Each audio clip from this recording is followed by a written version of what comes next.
The Book of Lamentations. The Book of Lamentations. New Living Translation. Sorrow in Jerusalem, Chapter 1. Jerusalem, once so full of people, is now deserted. She who was once great among the nations now sits alone like a widow. Once the queen of all the earth, she is now a slave. She sobs through the night, tears stream down her cheeks. Among all her lovers, there is no one left to comfort her. All her friends have betrayed her and become her enemies. Judah has been led away into captivity, oppressed with cruel slavery.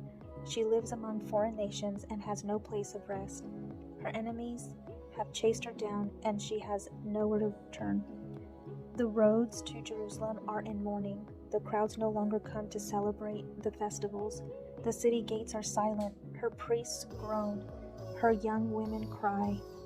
How bitter is her fate. Her oppressors have become her masters, and her enemies prosper. For the Lord has punished Jerusalem for her many sins. Her children have been captured and taken away to distant lands. All the majesty of beautiful Jerusalem has been stripped away. Her princes are like starving deer searching for pasture. They are too weak to run from the pursuing enemy. In the midst of her sadness and wandering, Jerusalem remembers her ancient splendor, but now she has fallen to her enemy, and there is no one to help her. Her enemy struck her down and laughed as she fell. Jerusalem has sinned greatly, so she has been tossed away like a filthy rag. All who once honored her now despise her, for they have seen the stripped, naked, and humiliated. All she can do is groan and hide her face. She defiled herself with immorality and gave no thought to her future. Now she lies in the slaughter with no one to lift her out. Lord, see my misery, she cries. The enemy is triumphed. The enemy has plundered her completely, taken every precious thing she owns.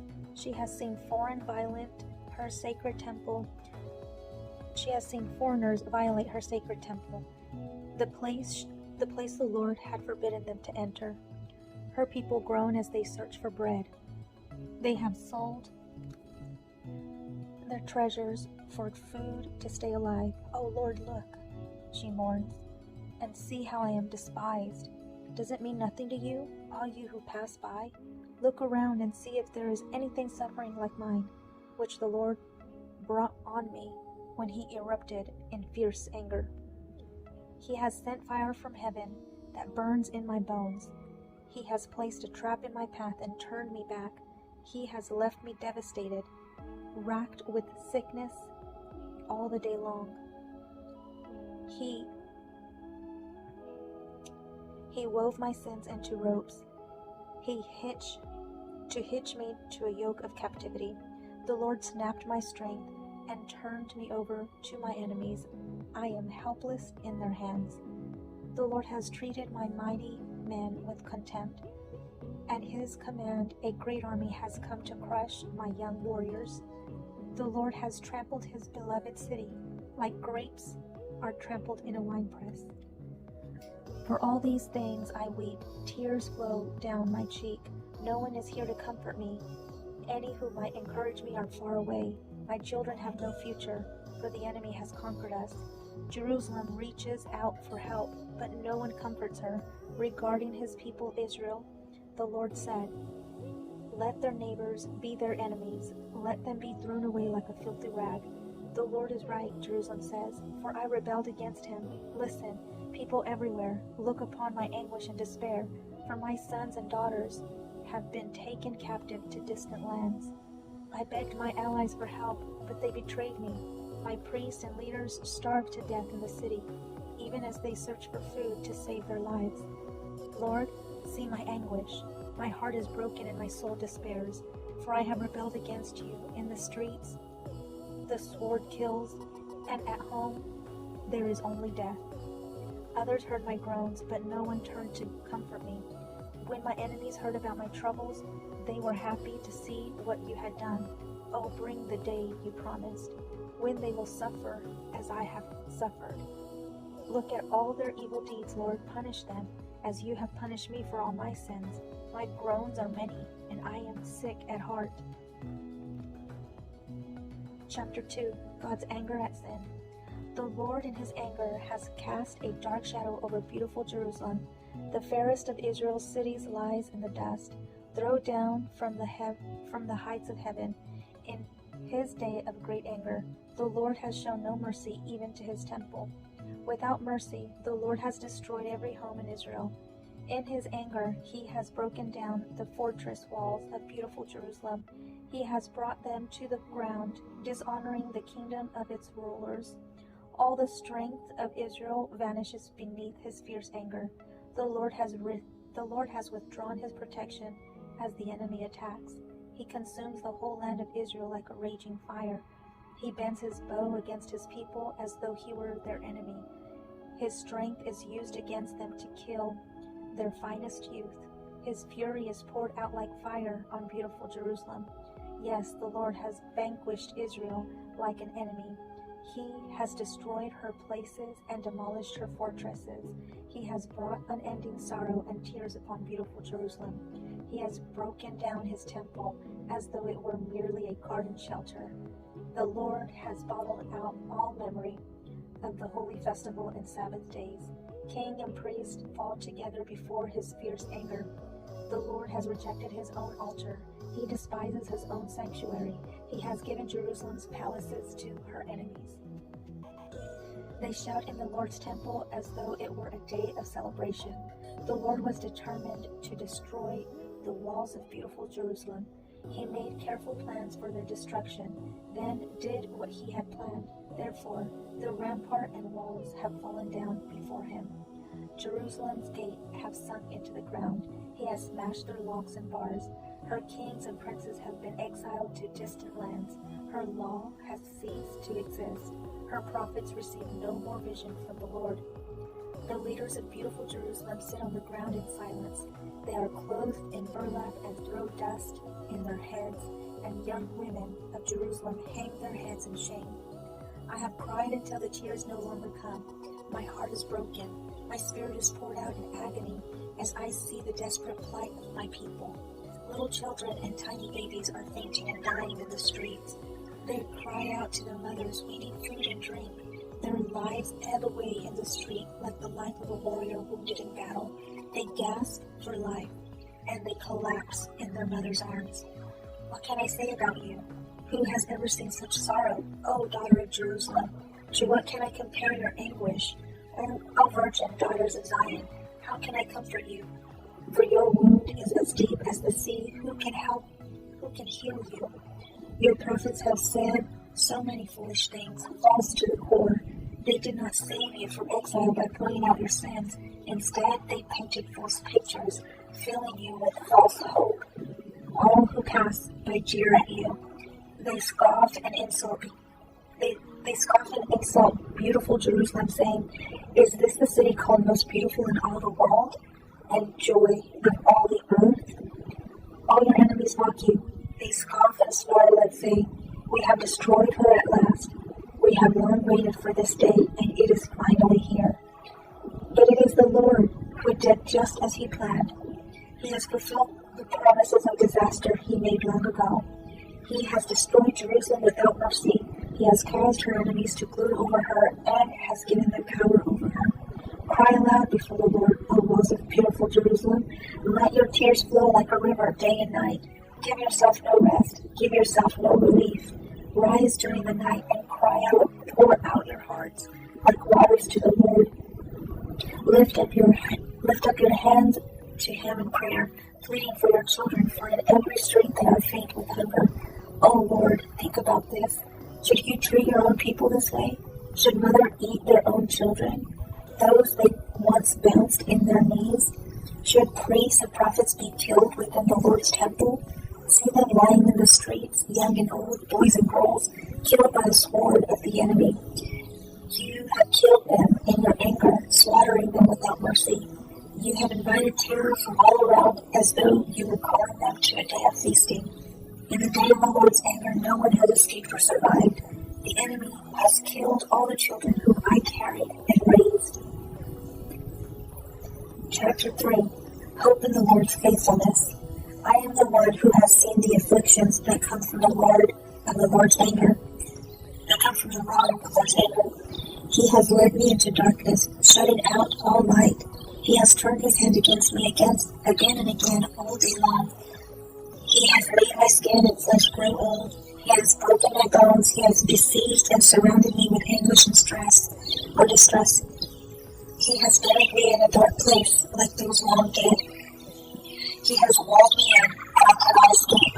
He has bound me in heavy chains, and though I cry out and shout, though I shout out my prayers, he has blocked my way with the high stone. With the high stone wall, he has made my road crooked. He has hidden like a bear or a lion waiting to attack me. He has dragged me off the path and torn me in pieces, leaving me helpless and devastated. He has drawn his bow and made me target for his arrows. He shot his arrows deep into my heart. But all people laugh at me. All day long they sing their mocking songs. He has filled me with bitterness and given me a bitter cup that sorrow will drink. He has made me chew unworthy. He has moved me in the dust. Peace has been stripped away, and I have forgotten what prosperity is. I grieve, my splendor is gone. Everything I had hoped for from the Lord is lost. The thought of my suffering and hopelessness is bitter beyond words. I will never forget this awful time as I grieve over my loss, yet I still dare to hope in the remember this.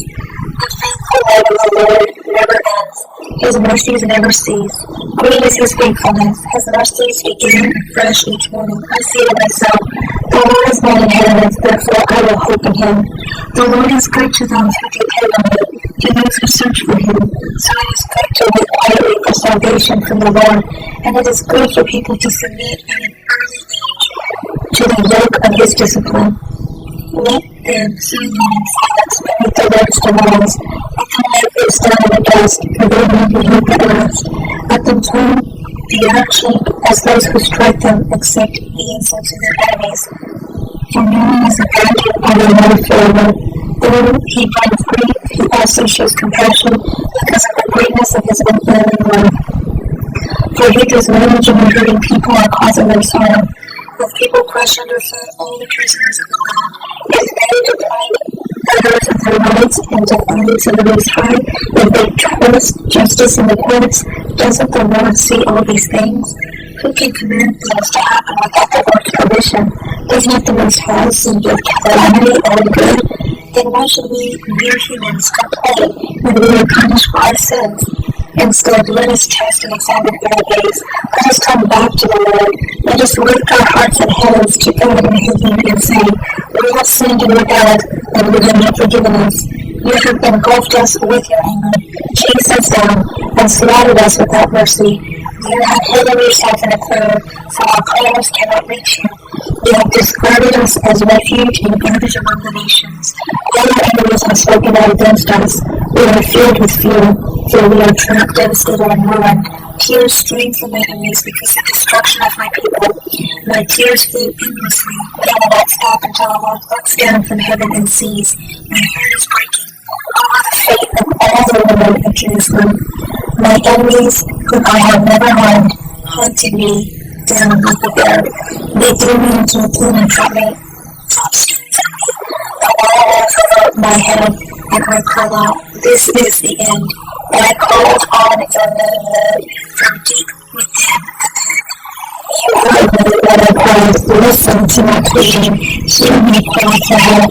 Yes, you came when I called, you told me to not fear. Lord, you have come to my defense, you have redeemed my life, you have seen the Lord be attended me, Lord. Be my judge and prove me right. You have seen the vengeful plots my enemies have laid against me. Lord, you have heard the mighty names they called me. You know all about the plans they have made. My enemy whispers and mutters as they plot against me all day long. Look at them, whether they sin or stand, I am the object of their mocking songs. Pay them not, Lord, for all the evil they have done. Keep them hard and stubborn hearts, and then let your curse fall on them. Chase them down in the anger, destroying them beneath the Lord's heaven. Chapter 4. God's always satisfied. How the gold has lost its luster. Even the finest gold has become dull. The sacred gemstones lie scattered in the streets. See how the precious children of Jerusalem, who once their weight in fine gold, are now treated like pots of clay made by a common potter. Even the jackals feed their young, and not my people Israel. They ignore our children's clothing like ostriches in the desert. The parched tongues with the luminaries stick to the roof of their mouths with thirst. The children cry for bread, but no one has nothing to give them. The people who once ate the richest foods now beg in the streets for anything they can get. Those who once wore the finest clothes now search the garbage dumps for food. The gates of my people is greater than the roots of Sodom, where any disaster struck in a moment and no hand offered help. Our princes once glowed with health, brighter than snow, whiter than meat. Their faces were as ruby. Their faces were as ruddy as rubies. Their appearance like the Jews. But now their faces are blacker than soot. No one recognizes them in the streets. Their skin sticks to their bones.